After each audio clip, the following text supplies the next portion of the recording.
우리가 열심을 낼 때에는 이유가 있습니다. 우리의 열심의 끝에서 만나는 것은 무엇일까요? 엘리야는 하나님에 대해서 굉장히 열심히 있는 사람이었습니다. 하나님을 믿는 이 선지자가 살기에는 목숨이 굉장히 위태로운 시기에 왕이 범죄하였기 때문에 비가 내리지 않을 것입니다. 이렇게 담대하게 선포하기도 하고요. 온 나라가 3년 동안 가뭄으로 힘들어하고 있을 때 왕 앞에 나가서 이세벨의 선지자들과 대결을 요청합니다. 그것도 450대 1로요. 정말 대단하긴 합니다. 갈멜산에서 바알의 선지자들과 대결을 펼칩니다. 누가 진짜 신이냐? 우리 대결을 펼쳐보자. 각자의 신에게 기도할 때 불로 응답하는 신, 그가 진짜 신이다. 누가 이겼을까요? 당연히 엘리야의 하나님이 진짜 신이시죠.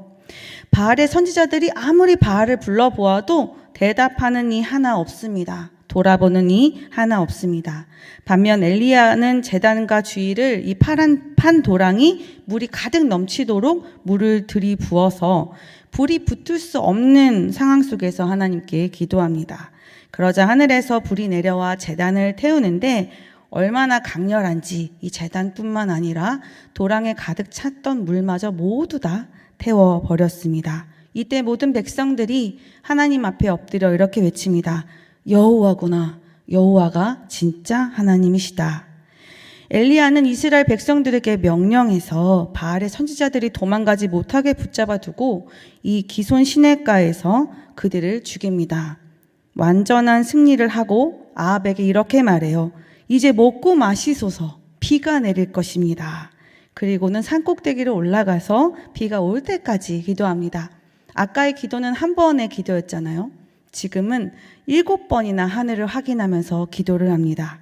7번째 하늘을 확인했을 때 저 멀리서 사람 손바닥 만한 구름이 일어나는 것이 보이는 거예요. 드디어 됐다. 아합에게 가서 다시 말합니다. 왕이시여, 이제 비가 내릴 거거든요. 가시는 길이 막히지 않도록 얼른 마차를 타고 서둘러서 내려가십시오.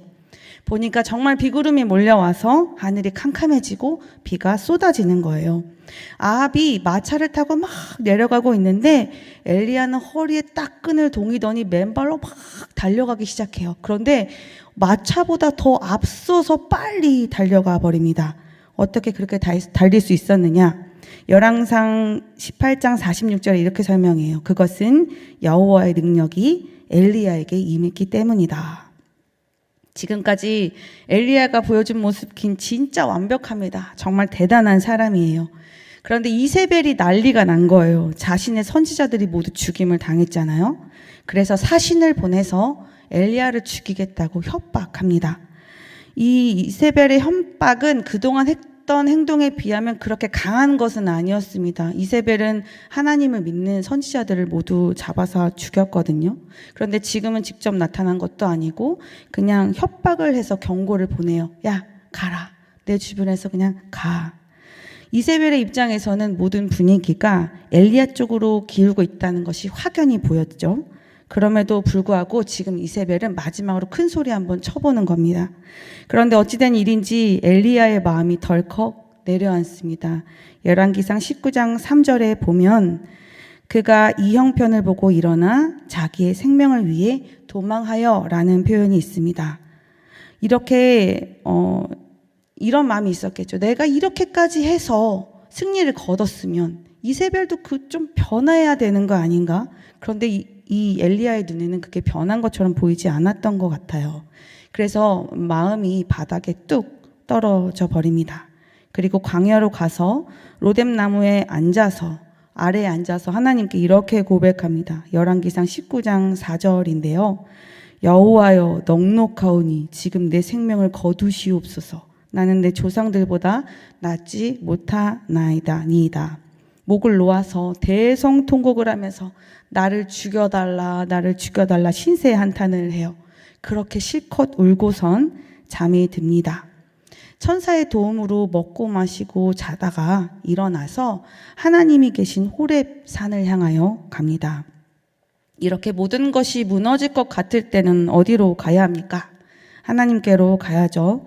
갈멜산에서 내려올 때는 여호와의 능력으로 막 마차보다 앞서서 빠르게 달려가던 그가 지금 하나님의 산 호렙을 향하여 갈 때는 40일 밤낮을 가도 정말 다 못 갈 만큼 겨우겨우 호렙산에 도착해요.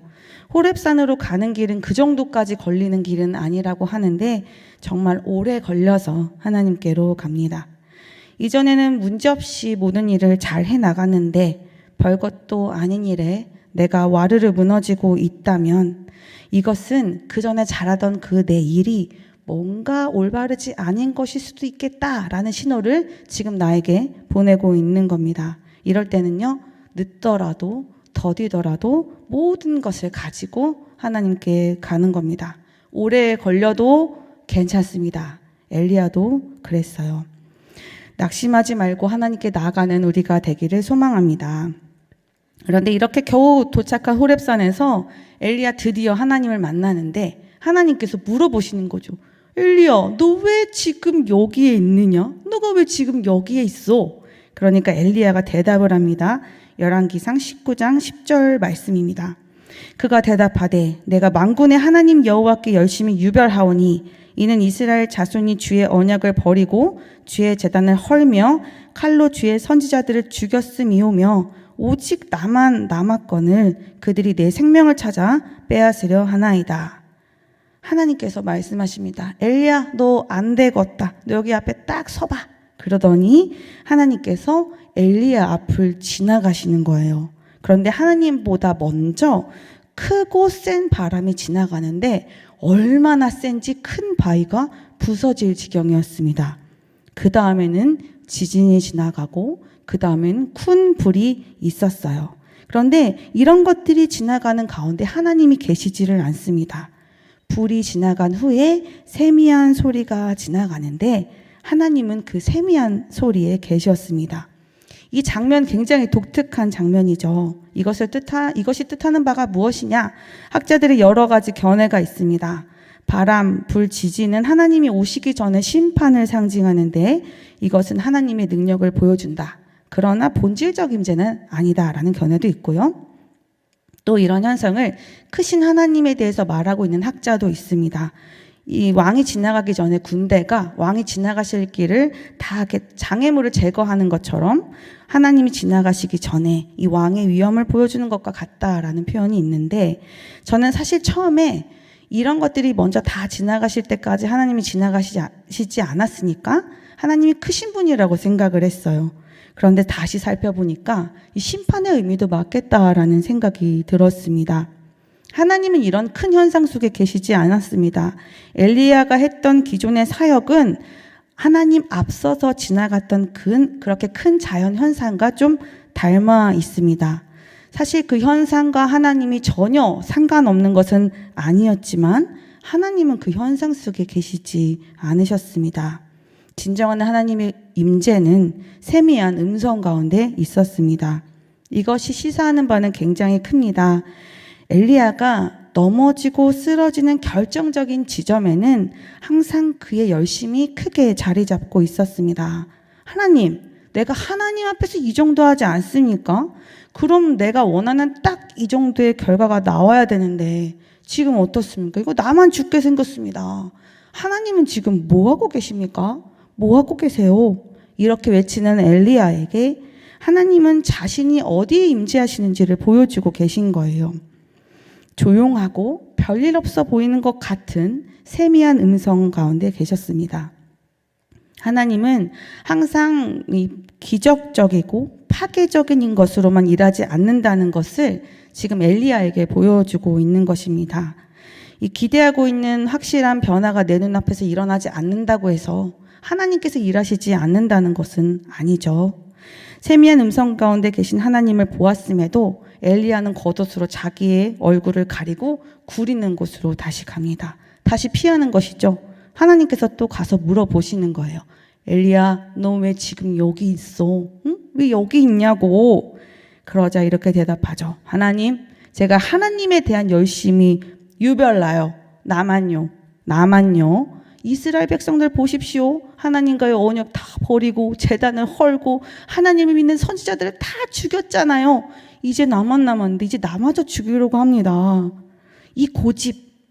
19장 10절에서 했던 그 불평을 세미한 음성 가운데 계시는 하나님을 만나고도 19장 14절에서도 똑같이 토시 하나 안 바꾸고 똑같이 대답합니다. 내 열심에 대한 보상이 충분하지 않다는 생각과 자기 연민으로 가득 찬 시선은 하나님의 뜻을 올바로 바라볼 수 없게 만드는 방해 요소입니다. 생각보다 크게 작용하고 있고 우리로 하여금 착각하게 만들어요. 이렇게 대들면 어떻게 될 것 같으십니까? 하나님께서 혼내실까요? 바람으로 바위도 부수시고 땅도 흔들리게 만드시고 불에 태워버리셨으니 엘리야를 부셔버리고 흔들어버리고 불에 하락 태워버리실까요? 그렇지 않습니다. 아이고 이 녀석아 그게 아니다. 너의 눈에 보이는 것만이 전부가 아니야. 알았어 알려줄게. 이제 잘 들어봐라. 하나하나 차근히 설명해 주시고 하나님의 사역에 엘리야를 동참하게 하셔서 그 사명을 다시 확인시켜 주십니다. 야 너는 가가지고 다메섹의 하사엘에게 기름을 부어라. 그가 왕이 될 것이다. 그리고 너 또 예후에게 기름을 부어라. 그도 왕이 될 것이다. 엘리사에게 기름을 부어라. 그는 너를 대신하여 선지자가 될 것이다. 하사엘의 칼을 피하는 자는 예후가 죽일 것이고 예후의 칼을 피하는 자는 엘리사가 죽일 것이다. 그리고 얘야 너만 있는 게 아니란다. 내가 바알의 무릎을 꿇지 않는 7,000명을 이미 확보해놨어. 실제로 하사엘 예후는 왕이 됩니다. 각각 아람과 이스라엘의 왕이 되고요. 엘리사는 엘리야 다음 선지자가 되어서 많은 선지생들을 길러내는 사명을 감당합니다. 이 아까 하사엘의 칼을 피하는 자를 예후가 죽이고 예후의 칼을 피하는 자를 엘리사가 죽일 것이다 라는 이 말씀은 하나님께서 그 앞에서 범죄한 자들에 대해서 어떻게 하실지를 알려주시는 말씀입니다. 이 세 명은요 하나님의 심판을 대행할 사람들입니다. 하사엘은 아람 왕이 되어 이스라엘을 공격합니다. 하나님께서는 우상에 빠진 이스라엘 백성들을 고치실 때 백성을 심판하는 외부의 회초리를 드실 때가 있습니다. 하사엘은 자기 힘으로 그냥 이스라엘을 치고 국가의 이득을 취한다고 생각했겠지만 하나님은 그를 사용하셔서 이스라엘이 하나님 앞에 범죄하는 것을 지금 가르치고 계시는 겁니다. 예후는 쿠데타를 일으킵니다. 하사엘이 외부의 회초리라면 예후는 내부의 칼입니다. 실제로 바알의 시작점이 되는 아합 왕조를 그가 완전히 멸절합니다. 이세벨도 그때 처참하게 죽임을 당합니다. 엘리사는 실제로 사람을 죽이진 않았지만 그는 하나님의 메시지로 하나님을 떠난 사람들을 심판하게 될 것입니다. 바람, 지진, 불 가운데 하나님이 계시지 않았다는 것을 엘리야를 향한 메시지로 우리가 잠시 고려해 본다면 너는 열심을 내었다고는 하나 하나님의 이름으로 열심히 일했다고는 하나 그래 그것이 나와 상관없는 일은 아니지. 그런데 너의 모든 중심에 내가 없어. 중심은 너였구나. 아니니? 라는 말씀이 아니었을까요? 아주 조심스럽게 그런 생각을 잠시 해봅니다. 엘리야와 같은 모습이 우리에게 있다면 우리는 어떻게 하면 좋을까요? 나의 열심의 시작과 모든 과정, 그 결과를 하나님께 맞추는 작업이 필요합니다. 아무리 화려해도요, 초점이 빗나간 열심은 반드시 지칠 때가 옵니다. 엘리야처럼요. 그럼 그런 일을 만났다면 모든 것을 들고 하나님께로 가는 겁니다. 그 후에는 어떻게 해야 될까요? 너무 힘들어. 그러니까 나도 좀 쉬어야겠어. 로뎀나무에 앉아서 천사가 먹여주는 떡과 물을 마시면서 계속 쉴 거야.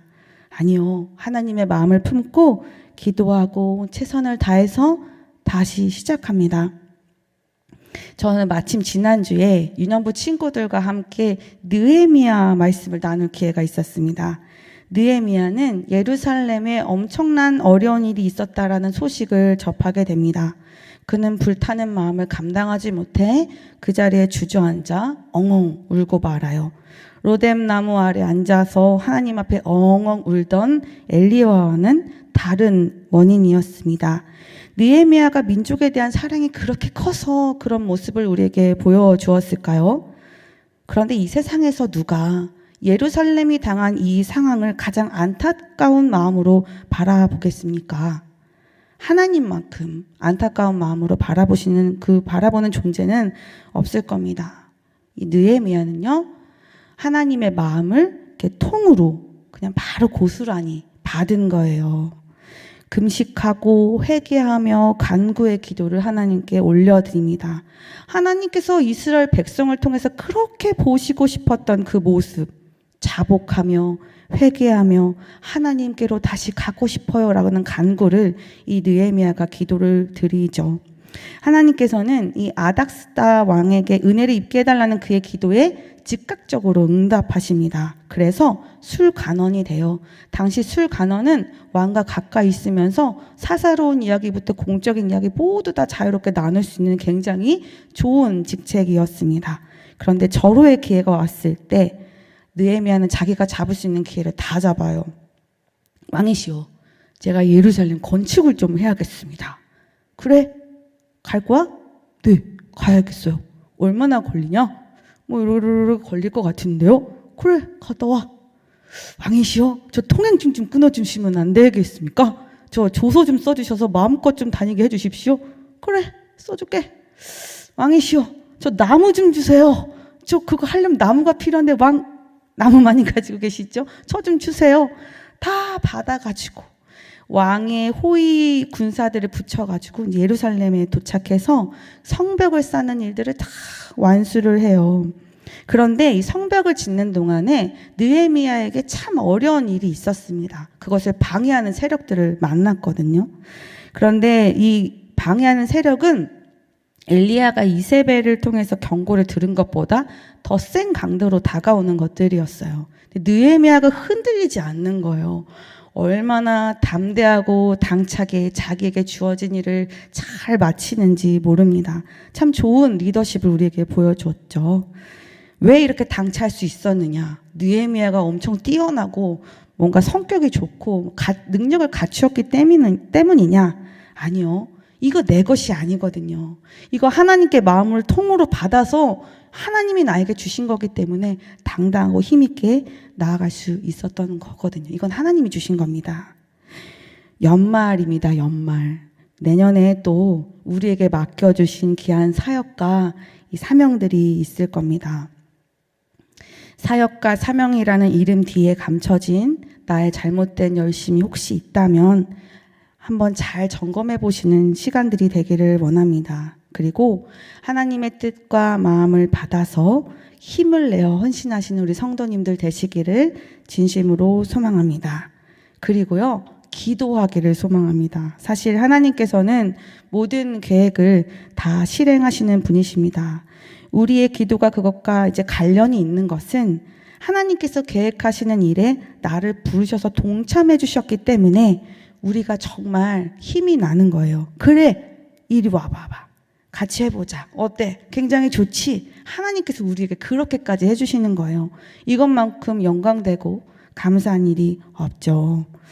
또 어떤 일은요, 내가 모르는 일 가운데서도 내 눈에 보이지 않는 형태로 진행될 때도 있습니다. 우리 그것도 좀 받아들입시다. 레위기 19장 9절에서 10절 말씀은요, 이런 내용입니다. 추수하다가 너희 손에 떨어진 이삭을 다시 줍지 말아라. 그냥 두어라. 그리고 모퉁이에 좀 난 것도 뭐 굳이 가서 기어코 추수하지 말고 그냥 좀 놔둬 보아라. 포도원의 열매를 따느냐? 다 따지 말고 좀 적당히 따 보아라. 따다가 떨어진 열매도 줍지 말아라. 그것은 내가 가난한 자들을 위해서 남긴 것이란다.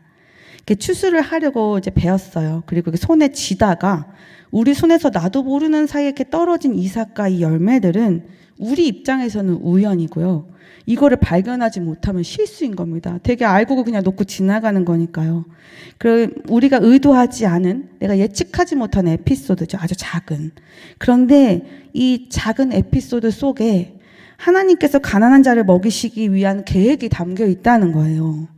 하나님은 그것을 통해서 가난한 자를 먹이시겠다고 하셨습니다. 일반 사람들에게는 이런 것이 추수할 때 아깝게 놓친 손해지만 하나님의 뜻을 알고 순종하는 사람들에게는 하나님의 따뜻한 사랑을 함께 느낄 수 있는 참 좋은 기회가 되는 것입니다. 하나님의 마음을 가지고 기도하며 일상을 살아가는 사람들은 모든 순간이 하나님의 손에 붙들려 쓰임받는 값진 순간들을 맞이하게 될 것입니다. 하나님은 나의 작은 실수도 우리 안에 일어나는 어떤 에피소드도 다 사용하시는 분이십니다. 그러니 나의 실수, 남의 실수 너무 나무라지 마시고 우리 편하게 받아보도록 합시다. 이 말씀을 전하면서 제가 너무 부끄러웠어요. 그래서 참 많이 기도하면서 올라왔는데 오늘의 이 말씀이 우리 하나님 앞에 충성되게 일하시고 열심으로 달려가시는 모든 성도님에게 귀한 회복과 은혜의 말씀이 되기를 진심으로 소망합니다. 함께 찬양했으면 좋겠는데요. 제가 유년부 친구들과 함께 부르는 찬양을 가지고 왔습니다. 거의 매주 부르다시피 하는 찬양인데요. 어떤 친구는 그 시간에 그 찬양을 부를 때 손을 딱 들고 눈을 감고 이 배의 단전에서 나오는 엄청난 그 육성으로 크게 부르는 친구도 있어요. 그 소리 때문에 많은 감동이 있었는데 오늘도 그렇게 우리가 함께 하기를 원합니다. 가사가 간단합니다.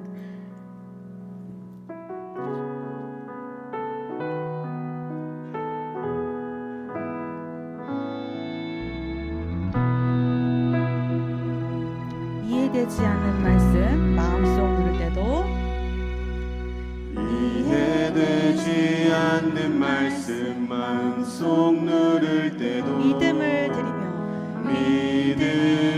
드리며 이렇게 고백합니다. 이해되지 않는 말씀 이해되지 않는 말씀 마음속 누를 때도 믿음을 드리며 이렇게 고백합니다. 그래도 하나님은 선하십니다. 그래도 주님 뜻은 완전합니다. 그래도 하나님은 선하십니다. 그래도 주님 뜻은 완전합니다. 다시 한번 찬양하겠습니다.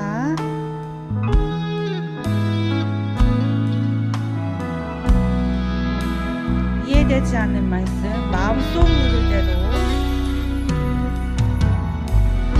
이해되지 않는 말씀 마음속 누를 때도 믿음을 드리며 이렇게 고백합니다. 이해되지 않는 말씀 마음속 누를 때도 믿음을 드리며 이렇게 고백합니다. 우리 두 손 들고 하나님의 선하심을 고백하겠습니다. 그래도 하나님은 선하십니다.